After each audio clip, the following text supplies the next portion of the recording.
ప్రతి మొక్కజొన్న పంటకు కత్తెర పురుగు మహమ్మారిలా దాపరించింది. 2-3 ఏళ్లుగా ఈ పురుగు వల్ల చాలా మంది రైతులు తీవ్రంగా నష్టపోయారు. ఈ ఖరీఫ్లో వర్షాధారంగా 2 తెలుగు రాష్ట్రాల్లో మొక్కజొన్నను రైతులు సాగు చేశారు.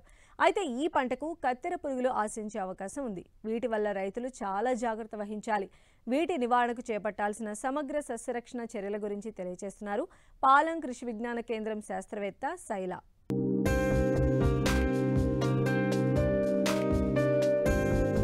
వాణిజ్య పంటల్లో మొక్కజొన్న కూడా ఒకటిగా మారింది.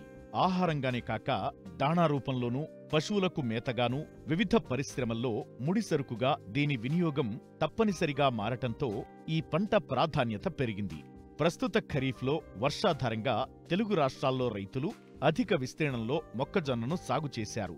వివిధ ప్రాంతాల్లో 10 నుండి 30 రోజుల దశలో పంట ఉంది. అయితే 2-3 ఏళ్లుగా తీవ్రంగా నష్టపరిచిన కత్తెర పురుగు ఈ సంవత్సరం కూడా ఆశించేందుకు అవకాశాలున్నాయి. కాబట్టి రైతులు పంట వేసిన మొదలు కోత కోసే వరకు అప్రమత్తంగా ఉండాలి. ఈ పురుగు ఉధృతిని గమనించినట్లయితే వెంటనే సస్యరక్షణ చర్యలు చేపడితే మంచి దిగుబడులను తీసేందుకు ఆస్కారముంటుందని చెబుతున్నారు పాలెం కృషి విజ్ఞాన కేంద్రం శాస్త్రవేత్త శైల. మొక్కజొన్న అనేది ఆహార పంటల్లో, ఆహార ధాన్య పంటల్లో ప్రధానమైనటువంటి పంట. ప్రస్తుతము నాగర్ కర్నూలు జిల్లాలో ఇది 15 నుంచి 20 రోజుల దశలో ఉంది. అయితే మొక్కజొన్నలో గమనించేటువంటి ప్రధాన సమస్య చూసుకున్నట్లయితే అది కత్తెర పురుగు.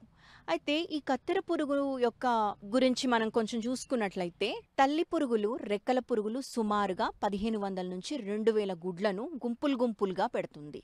ఒక గుంపులో సుమారుగా 150 నుంచి 200 గుడ్ల సముదాయం ఉంటుంది.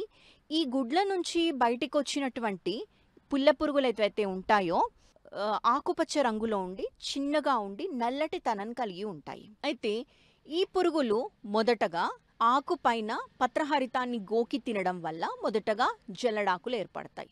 ఆ తర్వాత దశల్లో ఆ లార్వా ఎదుగుతూ ఆకులపైన పెద్ద పెద్ద రంధ్రాలని చేసుకుంటా వెళ్తుంది. ఇది సుడిని ఆశిస్తుంది. సుడిని కత్తిరించడము, కాండాన్ని కత్తిరించడము, అంతేకాకుండా ఆకుల్ని కత్తిరించడము మనం గమనిస్తాము.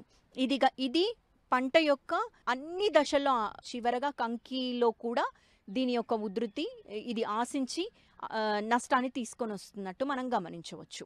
అయితే ఇది సుమారుగా తన జీవిత చక్రాన్ని 30 నుంచి 60 రోజుల్లో కాలాన్ని బట్టి పూర్తి చేసుకుంటుంది. లార్వా దశ అయితే సుమారుగా 30 రోజులు, 21 రోజు నుంచి 30 రోజులు. ఆ తర్వాత ప్యూపా దశ ఒక 2 వారాలు. ఆ తర్వాత రెక్కల పురుగు ఒక 21 రోజు వరకు అది బ్రతుకుతుంది. అలా సుమారుగా ఒక 60 రోజుల్లో దీని జీవిత చక్రాన్ని పూర్తి చేసుకొని పంటని ఆశిస్తూ ఉంటుంది. ఈ యొక్క కత్తెర పురుగును మనము 3 దశలుగా దీన్ని నివారిస్తాము. మొదటగా పంట 30 రోజుల దశలో, ఆ తర్వాత 30 నుంచి 60 రోజులు, ఆ తర్వాత 60 నుంచి ఇక చివరి వరకు మనము వివిధ దశల్లో మనము ఈ యాజమాన్య పద్ధతుల్ని చేపట్టాలి. మొదటి దశలో చూసుకున్నట్లయితే ఈ కత్తెర పురుగు 15 రోజుల నుంచే దీని ఉధృతి అనేది మనకు గమనిస్తూ ఉంటాం.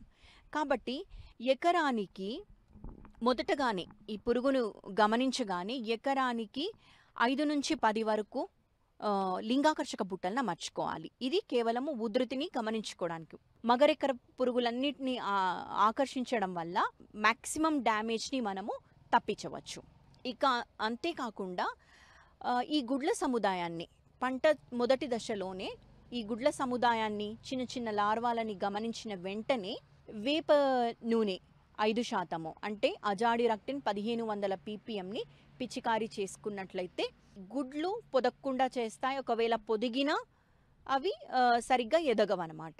ఇలా మనం కొంతవరకు దీన్ని నివారించవచ్చు. ఇక ఆ తర్వాత ఉధృతిని బట్టి మనము సుడుల్లో, ముఖ్యంగా ఈ లార్వా అనేది, ఈ పిల్ల పురుగు అనేది మొక్క యొక్క సుడుల్లో ఎక్కువగా గమనిస్తూ ఉంటాం. కాబట్టి గమనించిన వెంటనే ఎమామెక్టిన్ బెంజోయేట్ 0.4 గ్రాములు, లేదు అనంటే స్పైనోసాడ్ 0.3 మిల్లీలీటర్లు, లేదంటే కొరాజిన్ క్లోరాంట్రనిలీప్రోల్ 0.3 మిల్లీలీటర్లు, లేదంటే స్పైనటోరము 0.9 మిల్లీలీటర్లు చూసుకొని ఉధృతిని బట్టి మార్చి పిచికారీ చేసుకోవాలి. ఇక ఈ కత్తెర పురుగు లద్దె పురుగు జాతికి సంబంధించింది కాబట్టి ఈ లద్దె పురుగులకు విషపు ఎరలు, ముఖ్యంగా ఎదిగినటువంటి లార్వాలకు ఇవి బాగా పనిచేస్తాయి. ఈ విషపు ఎరను తయారు చేసుకోవడానికి 10 కిలోల వరి తవుడు, 2 కిలోల బెల్లము నీళ్ళల్లో నానబెట్టుకొని వాటిని కొంత కలుపుకొని రాత్రంతా ఒక 48 గంటలు దాన్ని పులియబెట్టాలి. ఆ తర్వాత ఎప్పుడైతే వాడతామో దాని ముందు 100 గ్రాముల థయోడికార్బ్ అనేటువంటి మందును కలుపుకొని ముద్దలుగా చేసుకొని సుడుల్లో వేసుకుంటే ఈ ఎదిగిన లార్వాలని సమర్థవంతంగా నివారించవచ్చు. ఇక 60 రోజుల తర్వాత చూసుకున్నట్లయితే మొక్క బాగా ఎదిగి ఆ సుడుల్లో పిచికారీ చేసుకోవడం అనేది చాలా సమస్యగా మారుతుంది. ఇంకా అంతేకాకుండా ఎప్పుడైతే ఈ టాజిల్స్ పూత వచ్చిన తర్వాత మొక్కకి ఆల్రెడీ తట్టుకునేటువంటి శక్తి వస్తుంది.